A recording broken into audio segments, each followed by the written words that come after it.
हिमाचल की बात में आज हम बात करेंगे मुख्यमंत्री सुखविंदर सिंह सुक्खू के बजट 2025 की, जिसे सुक्खू सरकार प्रदेश के लिए ऐतिहासिक बता रही है। सरकार का दावा है कि ये जो बजट है हर वर्ग को लेकर के है और हर वर्ग को फायदा पहुंचाने वाला है। किसानों, व्यापारियों, युवाओं और महिलाओं के लिए नई योजना लेकर के आई है।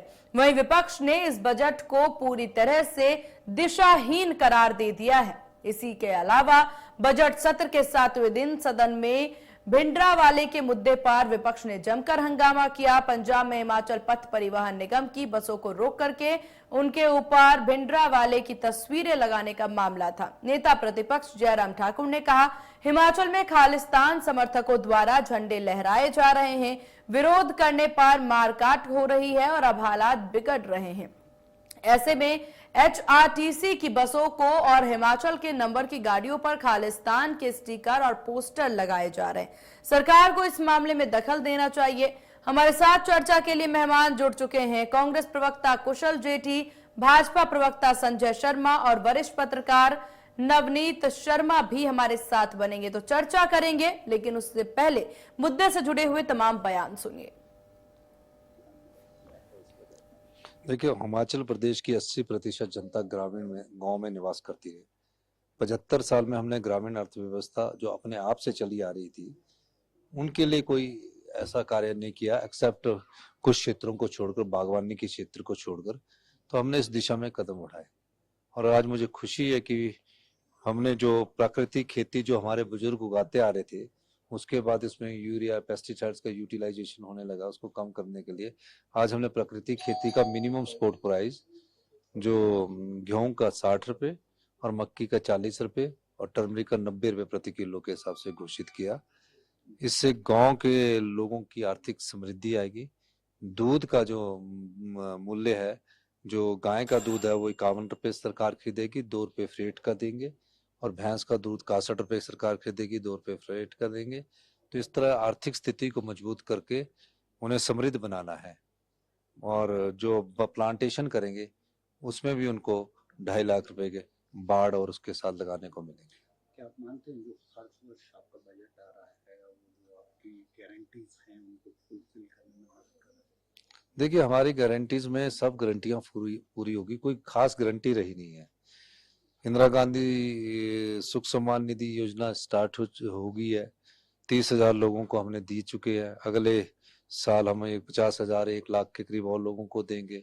5 साल के लिए गारंटी है। बाकी तो देखिए, प्रदेश का जो बजट होता है वो आपके विकास का निर्धारण करता है एक फाइनेंशियल ईयर का।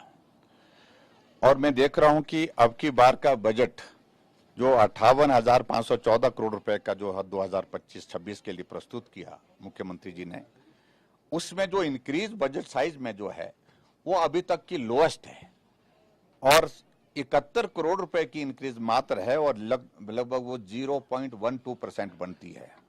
जबकि ये इंक्रीज जो है वो 15% की भी रही है, 9% की रही है, 16% की भी रही है। तो ऐसी स्थिति में मैं समझता हूँ कि एक बात हमको बड़े स्पष्ट हो जानी चाहिए कि विकास कार्य तो बिल्कुल बंद होंगे, अवरुद्ध होंगे। एक तरह का हिमाचल के विकास कार्य पर प्रदेश सरकार की ओर से ताला ही लगा दिया गया है। विकास कार्य अगर होंगे तो वो केंद्र की योजनाओं के माध्यम से हो पाएंगे। जो प्रधानमंत्री नरेंद्र मोदी जी के आशीर्वाद से हिमाचल प्रदेश को जो हिस्सा मिल रहा है विभिन्न योजनाओं के माध्यम से, चाहे वो हमारा जो है प्रधानमंत्री ग्राम सड़क योजना की बात है, चाहे वो CRF का पैसा है, चाहे वो नाबार्ड का पैसा है, चाहे वो ADB का पैसा है, चाहे वो सेंटर स्पॉन्सर्ड स्कीम्स के अंतर्गत सर्व शिक्षा अभियान का पैसा है, चाहे वो हेल्थ सेक्टर में जो केंद्र की ओर से मदद मिलती है, आयुष्मान भारत का पैसा है।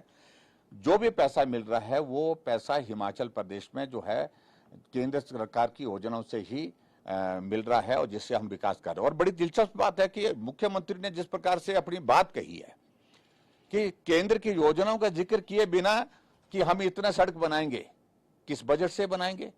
क्या स्टेट बजट आप क्या उसके लिए एलोकेट कर रहे हैं? स्टेट का आपके पास बजट का तो प्रावधान उसमें है ही नहीं। वो पैसा कौन सा? CRF का पैसा है। वो ये कई तरह के संकेत दे रही है। एक हिमाचल प्रदेश में एक वातावरण और खराब करने की दृष्टि से एक चीज जो घटित हो रही है पिछले कुछ अरसे से मीडिया में भी आपने देखा होगा। हमारे पड़ोसी राज्य के नौजवान हिमाचल प्रदेश में आते हैं, उनका स्वागत है, लेकिन जिस तरह से हुड़दंग यहां पर मचा रहे हैं, जिस तरह से भिंडरावाला का फोटो लगा करके वो अपने अपने वाहनों पर, गाड़ियों पर झंडे लगा करके उनके सम्मान में बातें कह रहे हैं, और जब उनको रोका जा रहा है तो वो कानून व्यवस्था की धज्जियां उड़ा रहे हैं। और ताजा घटना अध्यक्ष महोदय इस प्रकार से घटित हुई अभी हाल ही में, हिमाचल प्रदेश की बस, शायद वो मनाली डिपो की बस थी और दिल्ली गई थी, कहां गई थी, लेकिन पंजाब में कहीं रोका गया और उस गाड़ी को तलवारें लेकर के जो है वो गाड़ी के ड्राइवर को गाड़ी रोकने के लिए बाध्य किया गया। और बाध्य करने के साथ साथ में भिंडरावाले के फोटो, जहां मुख्यमंत्री का फोटो लगा है उसके साथ भिंडरावाले का फोटो वहां पर चिपका दिया गया। पूरे सोशल मीडिया में ये चल रहा है। क्या मुख्यमंत्री जिस बात को सुनिश्चित करेंगे कि पंजाब की सरकार के साथ इस विषय को उठाएंगे और उठा करके एक सौहार्दपूर्ण माहौल को बनाने के लिए वहां उनसे अपील करेंगे, और अन्यथा मुझे लगता है कि स्थिति और भी ज्यादा खराब होने वाली है आने वाले समय में। और मैं यही कहूंगा कि इन सारी चीजों की गंभीरता से संज्ञान सरकार को लेना चाहिए। मैं ये और इसी तरह से एक और घटना जो है वो जो और ध्यान में आई है, एक चीफ इंजीनियर एचपीपीसीएल का गायब है कई दिनों से, और माननीय मंत्री, राजस्व मंत्री जी ने उस संदर्भ में अपनी चिंता जाहिर की है, लेकिन उनका कोई सुराग नहीं मिल पा रहा है। ये हिमाचल प्रदेश किस दिशा में जा रहा है, ये चिंता का विषय है। मैं चाह रहा हूं मुख्यमंत्री जी इन सारी बातों का संज्ञान लें और आवश्यक कार्यवाही इस पर जो करने की है वो करें। धन्यवाद।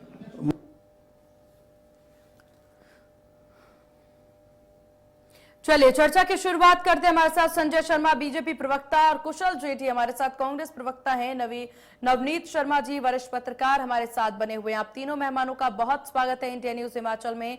और हिमाचल की बात में आज काफी महत्वपूर्ण विषय पर बात हो रही है। नवनीत जी, शुरुआत आप ही से करेंगे, क्योंकि बजट सेशन को लेकर के मेरा पहला सवाल रहेगा। बजट सेशन को आपने किस तरह से देखा?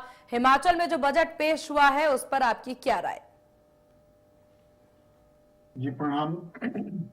मेरे सभी मित्रों को भी प्रणाम, जेठी साहब को और संजय जी को भी प्रणाम। आप देखें कि हिमाचल प्रदेश का बजट कोई बहुत अलग नहीं है। दो तरह से इसको देखा जा सकता है। पहली बात तो ये कि सीमित आर्थिक संसाधनों के बीच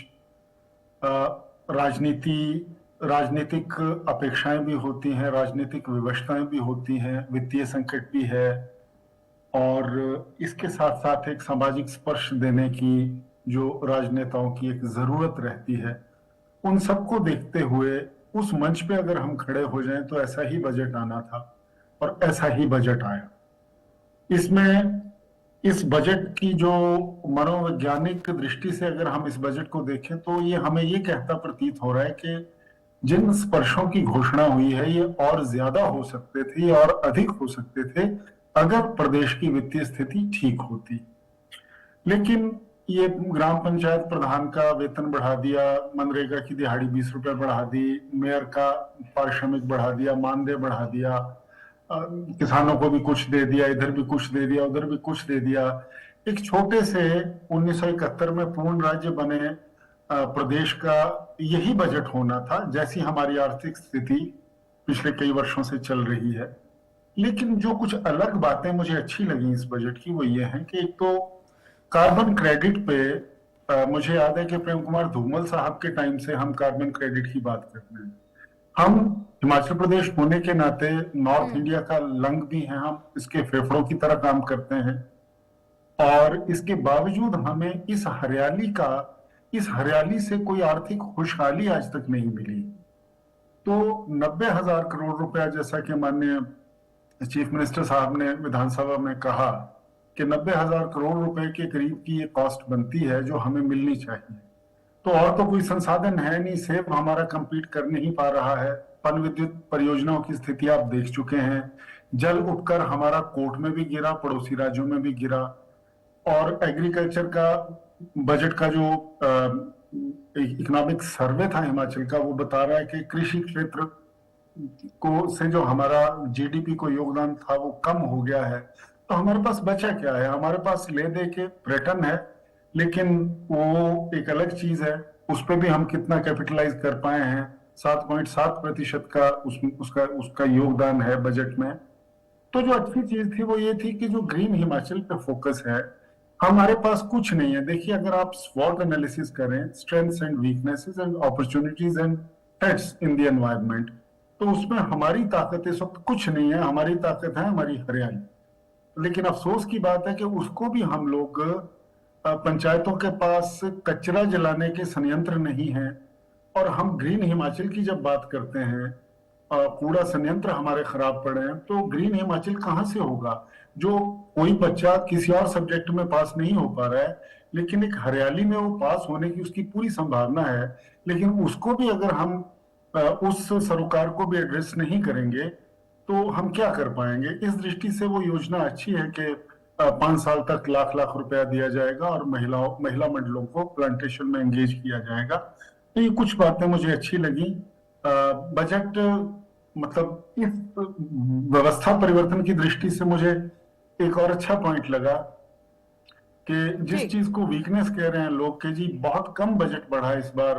पहले ठीक है, 58,444 नवनीत था, अब 58,500। तो वो मुझे लगता है आंकड़ों की ईमानदारी है। जी। चलिए ठीक है, बजट को लेकर के और भी प्रतिक्रियाएं ले लेते हैं। और एक और मुद्दा भी आज उठता नजर आया है। संजय शर्मा जी, आप ही के पास आएंगे। बजट पेश हो चुके हैं, बजट को लेकर के आप लोग जो है काफी ज्यादा खुश नजर तो नहीं आ रहे। क्या कमी आपको इस बजट में लग रही है? हालांकि बात जो सरकार के द्वारा कही जा रही है कि यहाँ पर जो बजट पेश हुआ है जनता की मांगों को, जनता के मुद्दों को ध्यान में रख करके पेश किया गया है। आप और क्या कुछ उम्मीद कर रहे थे? सबसे पहले आपको और पैनल में जुड़े नवनीत जी को और कुशल जेठी जी को मेरा सादर नमस्कार है। नमस्कार। देखिए, जो आकलन इस पूरे बजट का नवनीत जी ने किया है, निश्चित तौर पे एक वरिष्ठ पत्रकार के नाते उन्होंने बहुत सही आकलन उसका किया है। लेकिन हम राजनीतिक दल हैं और राजनीतिक दल देखता है कि जब हमने सत्ता छोड़ी थी तो हम जनता को क्या दे रहे थे, और जब आप सत्ता में आए हैं तो आप किन कमिटमेंट्स के साथ आए थे।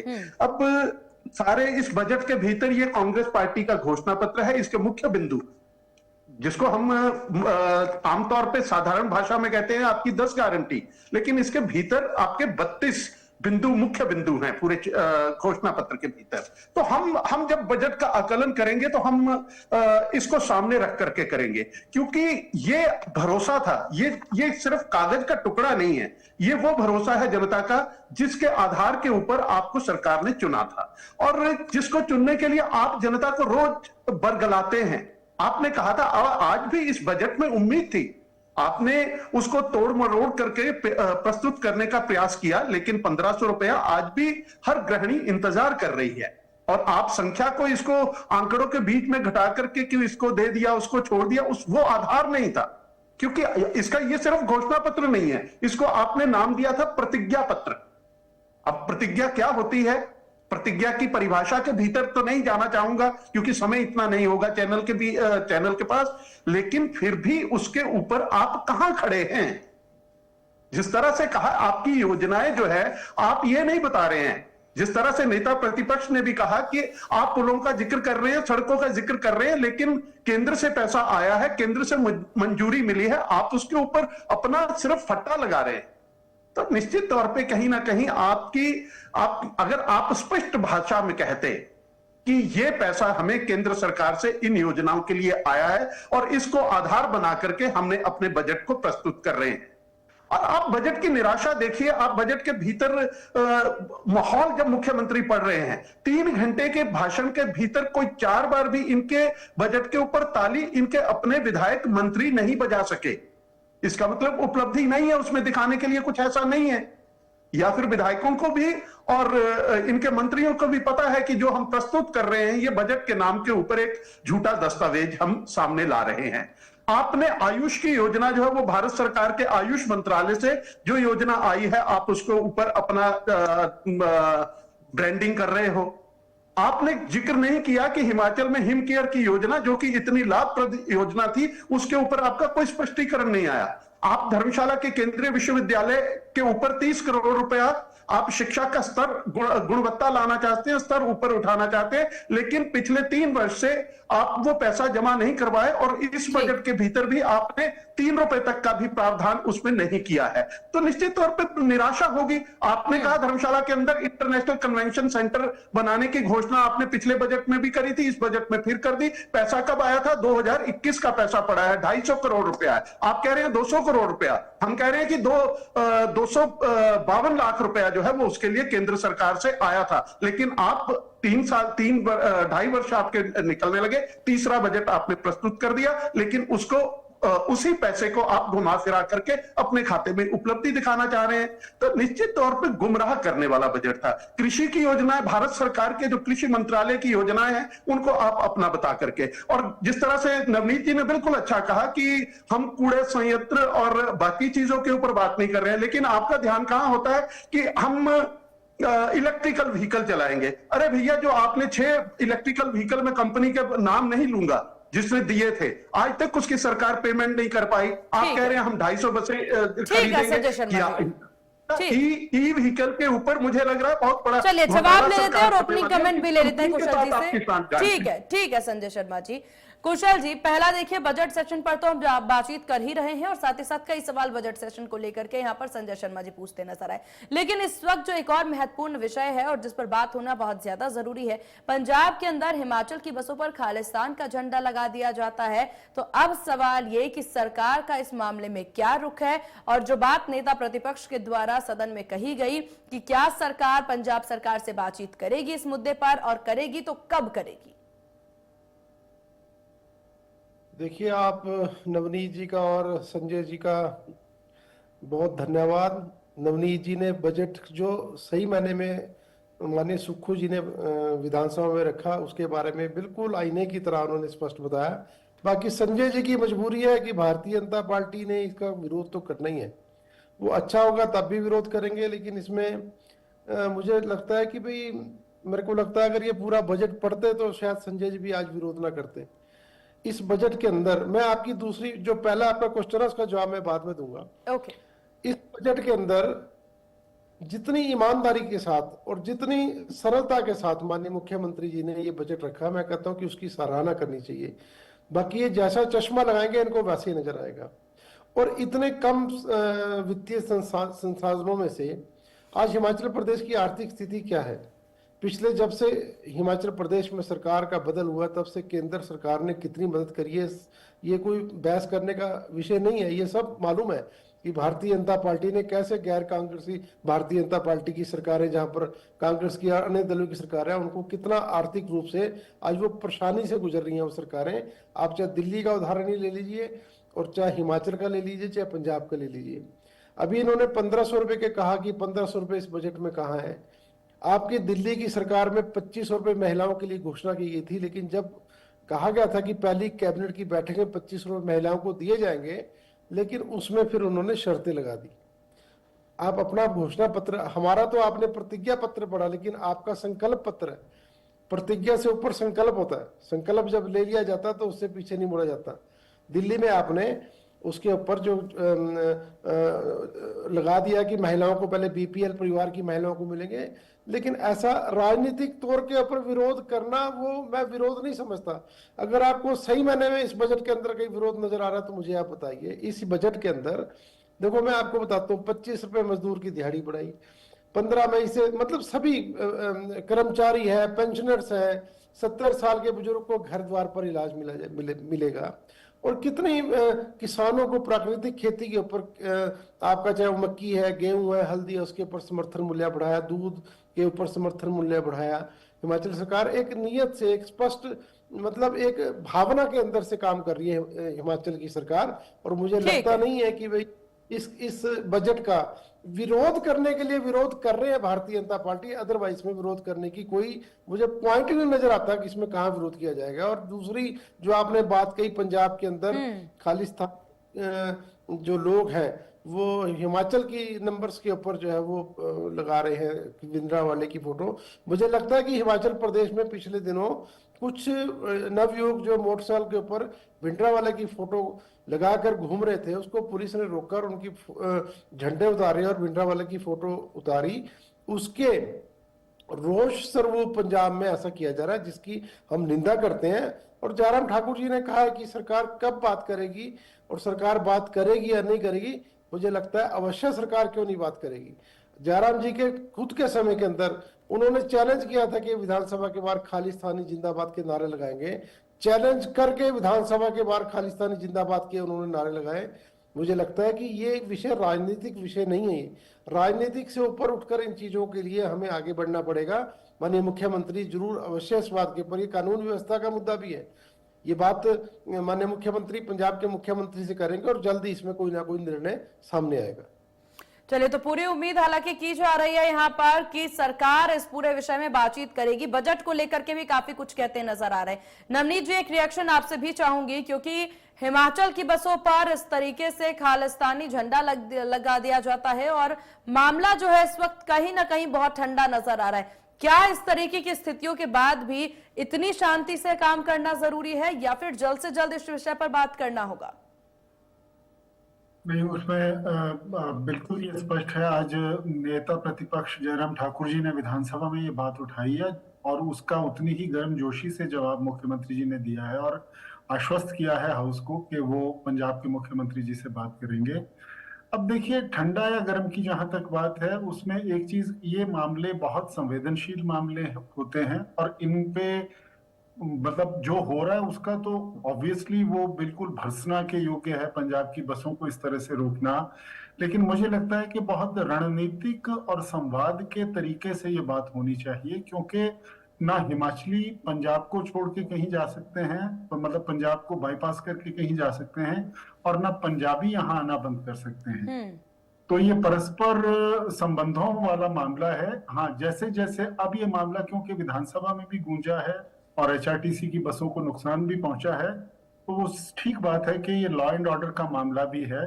लेकिन इससे पंजाब में जो कुछ भी सुलग रहा है उसका भी आभास हमें होता है और इसलिए इस नाते हिमाचल प्रदेश का दायित्व थोड़ा बढ़ जाता है कि उसका पड़ोस वहां से कैसा धुआं उठ रहा है। बिल्कुल, बहुत जरूरी है नवनीत जी इस विषय पर अपनी राय भी रखना। हालांकि देखिए, आप तीनों मेहमानों की नजर जो है एक बार इस विषय पर भी डालना चाहूंगी और उस पर जल्द से जल्द कुछ सेकंड्स में रिएक्शन चाहूंगी। सेब के अवैध उद्योग को लेकर के, काफी आयात को लेकर के काफी ज्यादा इस वक्त परेशानियां प्रदेश भर में देखने को मिल रही है। नवनीत जी, आप ही से शुरुआत करेंगे, क्योंकि सेब के इस तरीके से अगर अवैध तरीके से आयात होते हैं तो इससे बागवानी उद्योग पर काफी ज्यादा फर्क पड़ता नजर आएगा। इस पर आपकी क्या राय? मुझे, आपने कहा है कि संक्षेप में बोलूं, आप ये देखें कि ये हिमाचल सरकार को बहुत गंभीरता से इस पे काम करना पड़ेगा और मुझे पूरी आशा है कि वो इस पे काम अवश्य करेंगे, वरना ये इससे बागवानों को बहुत हानि पहुंचे। मुझे इतना ही कहना है। चलिए, बहुत शुक्रिया सर। हालांकि संजय जी, बतौर विपक्ष आप क्या उम्मीद करेंगे, क्योंकि इससे पहले सरकार आपकी थी, सेब के यहाँ पर आयात को लेकर के, अवैध तरीके से आयात को लेकर के बागवानी पर इसका खासा असर पड़ता नजर आ रहा है। बतौर विपक्ष आपकी क्या भूमिका और आपकी क्या राय इस पर? देखिए, बागबानों के हितों को सुरक्षित करना सरकार की जिम्मेदारी बनती है, क्योंकि हिमाचल प्रदेश के पास कुछ इलाकों के जो साधन है वो और उनकी रोजी रोटी है, उनकी सारी अर्थव्यवस्था है, वो इसी के ऊपर निर्धारित है। तो निश्चित तौर पे उनके हितों को सुरक्षित करना और किस तरह से हम, अगर कुछ ऐसा हो रहा है तो एक तो हम बागवानों, क्योंकि आखिरकार तो बागवानों के माध्यम से ही वो सेब जो है वो अवैध रूप से बाहर जा रहा है, तो जो लोग इस ऐसे कार्यों में संलिप्त हैं उनके ऊपर भी कार्रवाई का प्रावधान होना चाहिए और जागरूकता अभियान जो है वो बागवानों के भीतर भी चलना चाहिए, क्योंकि सस्टेनेबिलिटी जो है वो, लॉन्गेबिलिटी जो है वो उसी के ऊपर है कि एक हमारी व्यवस्था ऐसी होनी चाहिए जिसके भीतर सभी के हितों को जो है वो हम समान रूप से संभाल सके। ठीक है, ठीक है। कुशल जेठी जी, क्योंकि सत्ता आपकी है तो सारी उम्मीदें भी आप ही से है, हमारी भी, और हिमाचल की जनता की भी उम्मीदें आप ही से है। बागवानी उद्योग पर, इस पर नकारात्मक असर जरूर इस तरह के अवैध आयातों से पड़ता नजर आएगा, तो कैसे रोकेंगे आप इसे, क्या रणनीति इस पर? नहीं, बिल्कुल आपकी बात वाजिब है कि सत्ता से ही उम्मीद की जा सकती है, जिसकी सत्ता होगी वो इसके ऊपर लगाम लगाएगा। और ये जो अवैध तरीके से आयात अगर हो रहा है तो उसके ऊपर हम समझते हैं कि केंद्र सरकार की मदद भी इसमें चाहिए होगी, और माननीय मुख्यमंत्री जी केंद्र की सरकार से बात कर कर इसके ऊपर लगाम लगाएंगे। और ये बागवानों के लिए ठीक है, संजय जी की बात, रोजी रोटी का इशू है इनका, और हमारे मैक्सिमम लोग जो है इसी के ऊपर आधारित है उद्योग ये, और अच्छी खासी इससे उनके परिवार और उनके रिश्तेदारों वगैरह को जो काम धंधा चलता है बागवानों से, और उनके हितों को सुरक्षित रखने के लिए सरकार। जेठी साहब, अब उम्मीद देखिए सही में आप ही से है, क्योंकि आप कह रहे हैं कि केंद्र से बातचीत की जाएगी, रणनीति बनाई जाएगी। बिल्कुल, सरकार इस बारे में काम कर रही है, और मुझे लगता नहीं है कि सरकार क्यों चाहेगी कि अवैध सेब हिमाचल प्रदेश में आए या भारतवर्ष में आए। बाकी केंद्र से मिलकर इसके बारे में जो भी लगाम लगाना होगा पक्का 101% लगाएंगे। चलिए, उम्मीद जरूर की जा रही है कि जल्द से जल्द इस पर निर्णय लिया जाए। आप तीनों मेहमानों का बहुत शुक्रिया इंडिया न्यूज हिमाचल को अपना कीमती वक्त देने के लिए और हिमाचल की बात में अपनी राय रखने के लिए। फिलहाल इस खास पेशकश में बस इतना ही। बने रहिए इंडिया न्यूज हिमाचल के साथ। नमस्कार।